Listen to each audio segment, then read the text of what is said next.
Bonjour YouTube, aujourd'hui on se retrouve pour une nouvelle vidéo de update lecture. Ça fait longtemps que je lis puis je me suis dit, vu qu'il y en a plusieurs qui se ramassent dans ma pile, j'ai fait, je vais recommencer ce concept. Donc, je dis qu'on commence tout de suite avec le premier livre, qui est le nouveau tome d'Aurélie Laflamme. Il va être un peu magané. C'est le tome 9 qui vient de sortir. Je vais ouvrir le dos, puis je vais donner mon analyse après.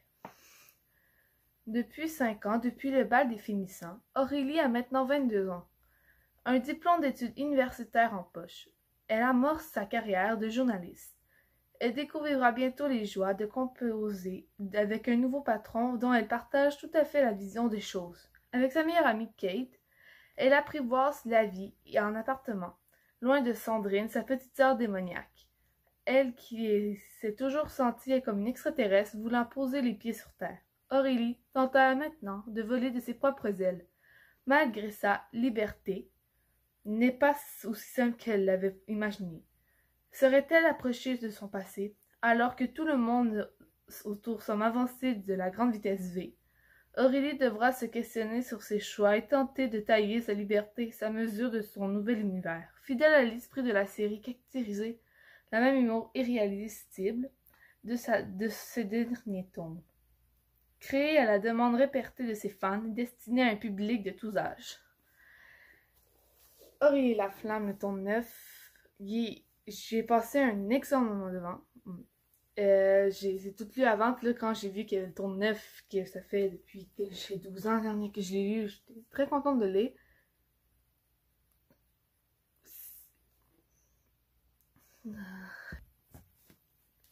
Je crois pas vraiment, tu sais, être adulte dans le livre. Je crois qu'elle est encore un peu, mettons, en adolescence. Je pourrais plus dire parce qu'elle se pose encore des questions qu'on se pose encore, que je me pose même moi.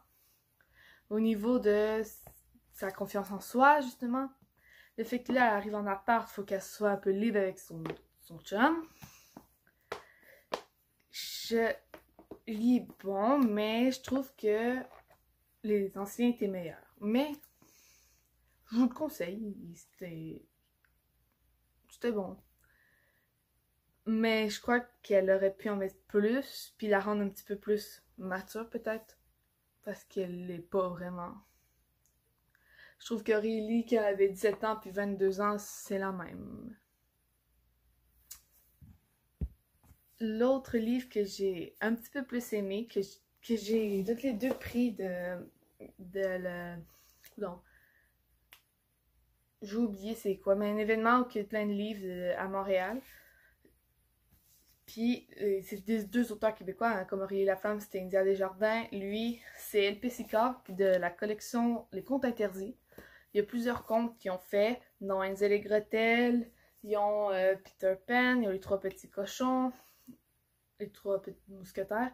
Il y en a plusieurs, puis l'auteur qui a fait Blanche-Neige, justement, il a sorti Réponse. Il y a un moment, hein, bientôt il va sortir La Belle au bois dormant. J'ai adoré Réponse, d'ailleurs parce que c'est une de mes princesses préférées, donc j'étais comme « Oh, il est sorti, je vais aller le lire ». J'ai adoré la version plus noire, comme dans le fond, j'ouvrais la 4e de couverture, puis je vous en reparle après. Un incendie mortel dans un hôpital psychiatrique pour enfants. Des jeunes femmes disparaissent de manière inexpliquée. Une adolescente capturée à son tour par une être défigurée qui se plaît à lui brosser sauvagement des cheveux creux de mine désaffectée. Un chasseur psychopathe découvrira par hasard le repère du monstre. Et l'horreur sanglante qui s'englume dans les mèches blondes de ce trophée vivant. Engouffrez-vous dans cette réécriture ténébreuse du conte classique, où les masques de monstres des victimes montrent leur visage, où tout, y compris le serveur, n'échappe pas aux règles qui dictent l'abomination humaine. J'ai adoré. Comme le personnage principal, tu t'attaches vite. Le fait qu'elle est blonde et qu'elle se fait kidnapper, c'est vraiment fabuleux. Je crois qu'on peut voir un peu le fait qu'elle est captive, c'est l'embarras qu'il y a avec le développement d'elle, la version de la méchante aussi qui est quand même vraiment traumatisante. J'adore beaucoup les contes interdits, le fait que ça soit un peu trash, la version plus noire des contes. se rapproche un peu plus au conte réel. Sérieusement, si vous vous demandez « Ah, j'aimerais savoir qu'est-ce qui se passe un peu des contes », les vrais contes, je pense que les contes interdits peuvent être vraiment bien parce qu'ils montrent aussi le fait que c'est un petit peu plus comme, peut-être plus au début. J'ai vraiment beaucoup aimé Réponse. Je vous le conseille, sérieusement, c'est un des premiers que vous pourrez lire. C'est Réponse ou Peter Pan de la collection. C'est vraiment il est vraiment bon. Les seconds livres, c'est les 3 premiers tomes de Ancienne Magus Bride. Les 3 premiers. Je vais vous lire la quatrième couverture de lui, vu que ça se répète un peu. Je vais vous expliquer après. Chise Hattori, 15 ans. Elle n'a ni famille, ni talent particulier, ni aucun espoir de la vie. Un jour, elle est vendue à son sorcier, un lion humain, dont l'existence remonte à des nuits des temps. Il la prend sous son aile pour faire d'elle sa disciple et lui annoncer qu'à un terme, elle deviendra son épouse. Alors les aiguilles qui sembleraient à tout figer de son cœur se remettent à tourner à nouveau, petit à petit. J'avais écouté la série avant, et j'ai vu qu'il y avait les livres, puis j'avais adoré la série. Ça a été un coup de cœur vraiment intense, comme chaque épisode me mettait les larmes aux yeux, un peu comme Violet Evergarden. Mais les livres aussi sont un chef-d'œuvre. Tu vois vraiment que son personnage qui est très solitaire, qu'elle n'a pas vraiment confiance en personne, le fait qu'elle a toujours été rejetée, puis là, ben, avec lui qui donne un peu plus d'attention, qui prend soin d'elle, tu vois qu'elle commence à avoir de l'attachement, qu'elle n'a jamais vraiment eu de l'attachement. JC devient un petit peu plus humaine, c'est fabuleux. Pour vrai, je vous le conseille vraiment beaucoup. J'ai adoré ce ton, j'ai adoré les 3 tomes. Tu vois vraiment JC qui devient un petit peu plus humaine en fond d'elle, qui n'est pas juste rejetée par la société parce qu'elle a un pouvoir. Elle est vraiment magnifique. Pour vrai, j'ai jamais cru que... Pour vrai, je la trouve vraiment forte. Même dans l'anime, JC est vraiment quelque chose, puis je vous le conseille vraiment. Le prochain est aussi un manga que j'ai aussi vu la série. Ça, c'est un petit peu plus noir que de Magus and Bride. C'est Another. Bon, j'ai mis le signet dedans. Là. Another, j'ai adoré la série pour vrai. Il y a des moments que c'est trash. Hein? Je le conseille pas à n'importe qui. Non plus comme les contes interdits non plus. Ça prend. Je pense que Réponse est comme 16 ans et plus. Ouais, non, 18 ans et plus. Another aussi, c'est une âme sensible s'abstenir. Parce que tout simplement, bon, je voulais la 4e puis je vous expliquerai. En 1972, Misaki, élève très populaire du collège Yumi Yamakita, périt brusquement dans un accident juste après son passage dans la classe 3. Refusant d'admettre sa mort, les élèves de sa classe décident de faire comme si Misaki était en vie. Toutefois, à la fin de l'année, leurs camarades apparaissent de la photo de classe. 26 ans plus tard, Koichi Sakibara est transféré dans cette même classe. Il se rend vite compte de l'atmosphère sinistre qui règne sur ses nouveaux camarades. Il se pose des questions étranges. Une jeune fille qui se nomme Misaki. Enfin, il y a comme une malédiction depuis la mort de Misaki, qui a 26 ans.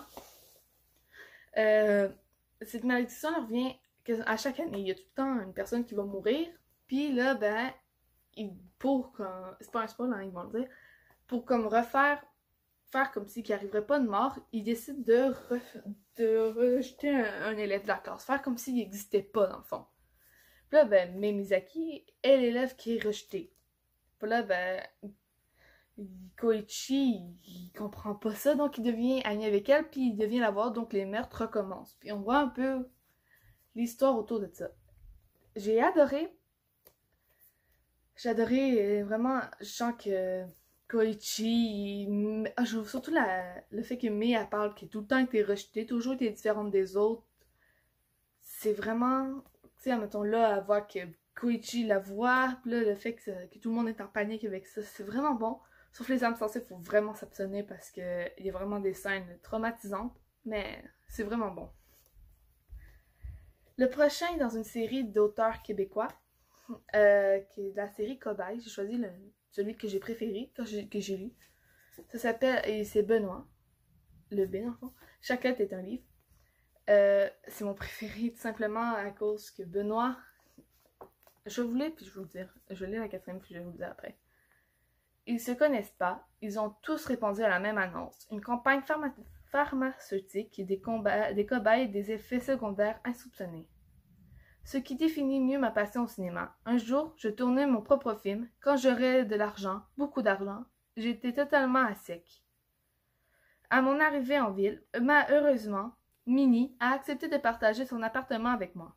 C'est grâce à elle que j'ai découvert Alpha Lab.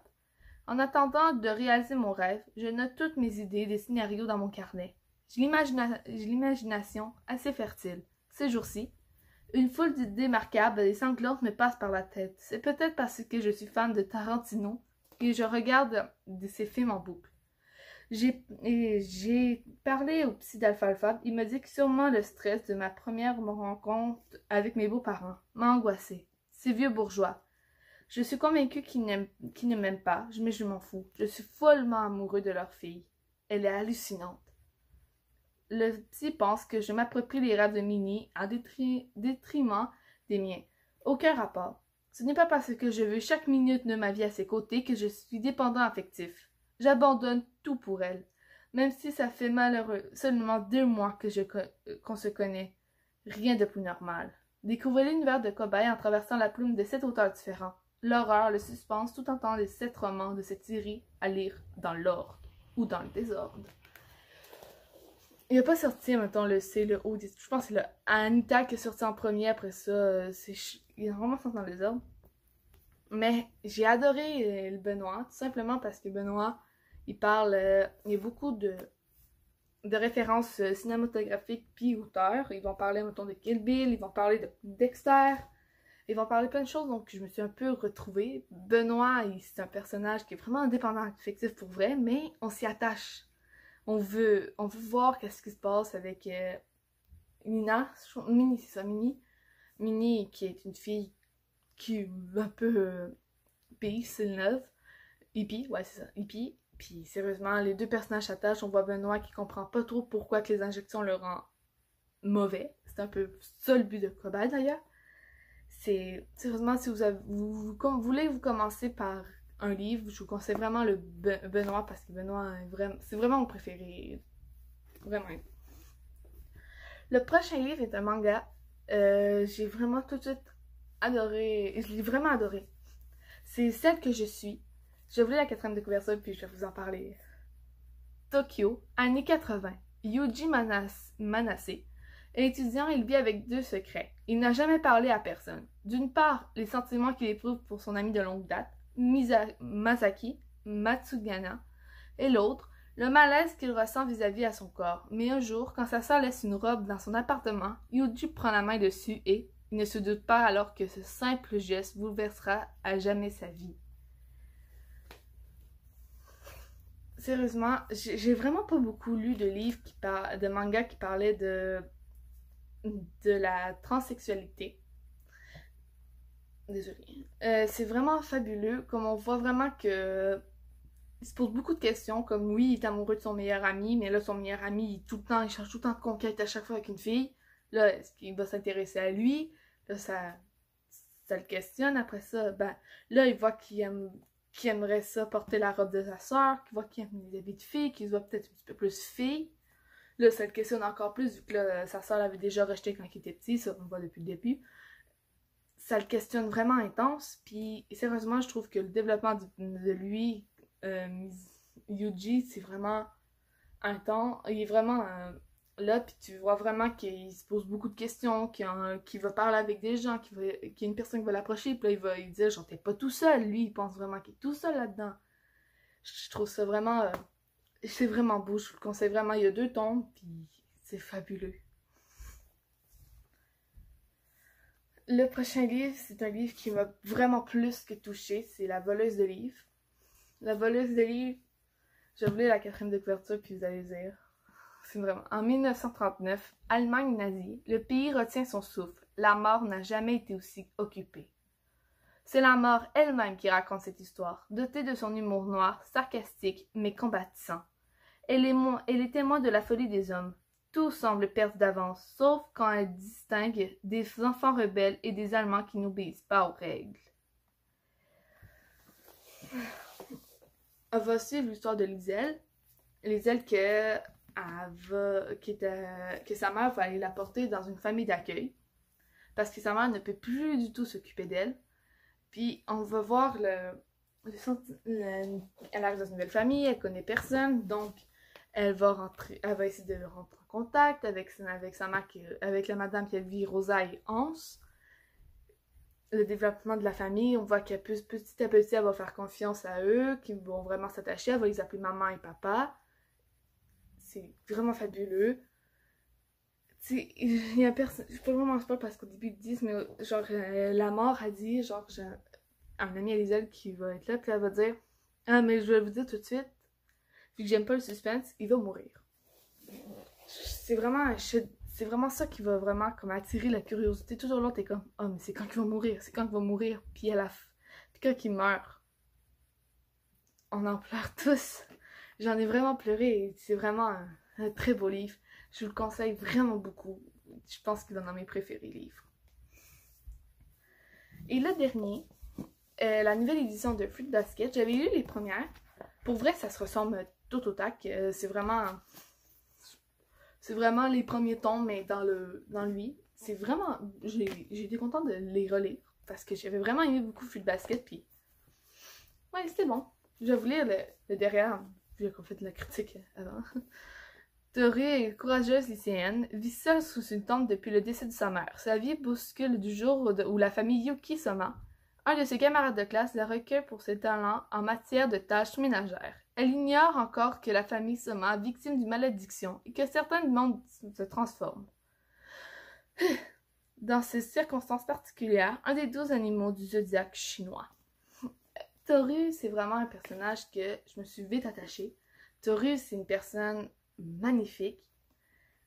Les 12 membres de la famille, tu les vois, puis tu vois, ils ont toute une histoire qui sont vraiment touchés par leur malédiction. C'est vraiment beau. Bon, comme je dis, les premiers tomes, puis ceux-là, c'est vraiment la même chose. Tout au tac, les phrases même, c'est les mêmes.